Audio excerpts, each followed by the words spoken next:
The Sith Lord legend we'll be covering today is that of Ajunta Pall. Born around 7000 BBY, Pall was found and taken in by the Jedi at a young age. He had a natural strength and aptitude along with an insatiable thirst for more knowledge, more control, and more power. The Jedi Masters in the temple who instructed Pall began to grow concerned as his desire for more knowledge went from an eager student to an obsessed pupil with increasing power and lowering morals.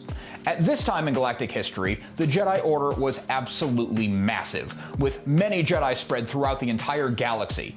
Because of the amount of Jedi and pupils, Pall wasn't given the attention required to catch him before the dark side would take hold. Pall surpassed his peers in his school days. He studied every aspect of the Force possible. Nothing was enough. This led him down paths that his instructors would consider unnatural.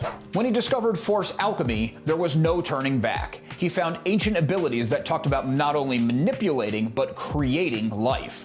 This was thousands of years before Plagueis would make his infamous attempt and pass the knowledge on to his own pupil, Darth Sidious. The Jedi of the day found what Pall had been up to and were furious. He was ordered to stop immediately. Of course, he wouldn't. Pall broke away. He brought many like-minded Jedi and pupils along with him. Despite his dark leanings, power was still an attraction for many. Pall was not considered a Sith, yet. I will explain that in due course. Despite what it may have looked like at the time, Pall was a fallen Jedi, and he did bring his followers into the darkness with him. More Jedi followed Pall than you may think, so many that this was called, by the Jedi Order and later the History Hollows, the Second Great Schism.